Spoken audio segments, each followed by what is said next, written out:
నార్మల్గా క్రెడిట్ చోరీ అనగానే మనకు చంద్రబాబు నాయుడు గారు లోకేష్ గారు గుర్తొస్తా ఉంటారు. దానికి మించి నేనేమన్నా తక్కువ తిన్నానా? నేను కూడా చంద్రబాబు నాయుడు గారికి దత్తపుత్రుడినే కదా.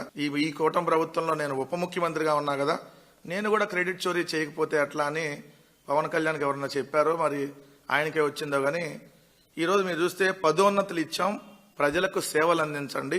కూటమి ప్రభుత్వం వల్లే పంచాయతీరాజ్లో 10,000 మందికి పైగా పదోన్నతులు వచ్చినాయి అంట. అంటే ఏంటంటే ప్రమోషన్స్ ఇచ్చారంట.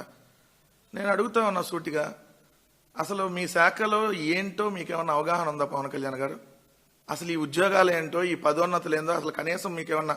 ఎందుకంటే నార్మల్గా మీరు ఇంటర్మీడియట్ 3 సబ్జెక్టులు మూడు సార్లు చదివి ఒకటి కూడా పాస్ అవ్వలేదు కాబట్టి సరే మీకు అవగాహన లేకపోయినా కనీసం మీ డిపార్ట్మెంట్లో ఉన్నటువంటి వాళ్ళందరూ నాకు కనుక్కొని కనీసం మాట్లాడితే బాగుండేది కదా. ఏం చెప్తాడు ఆయన?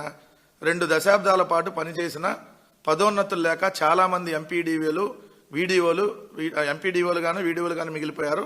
వాళ్ళకి ఎక్కడ ప్రమోషన్స్ రాలేదు. మేము వచ్చినాక ఏ రాష్ట్రంలో లేని విధంగా 10,000 మందికి పదోన్నతులు ఇచ్చామని చెప్తున్నాం. అంటే ప్రమోషన్స్. ఎవరికైనా ప్రమోషన్ వస్తే శాలరీ పెరుగుతుంది, ఇంక్రిమెంట్ ఉంటాయి, ఎన్ని ఉంటాయి కదా. మరి 10,000 మందికి మీరు ఎక్కడ ఇస్తే ప్రమోషన్లు, మరి వానికి సంబంధించినటువంటి జీవో ఏది? వాళ్ళకి ఎక్కడ శాలరీలు పెరిగినాయి అన్న ఇచ్చారా మీరు?